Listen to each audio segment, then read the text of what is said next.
In this tutorial, you will learn how to convert email to PDF with Google Chrome.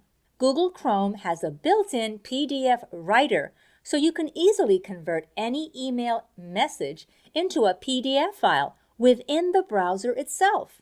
Open the email that you want to save as a PDF.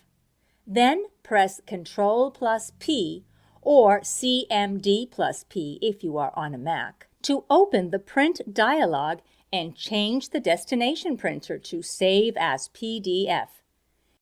Hit the print button and the current web page will instantly download as a PDF document.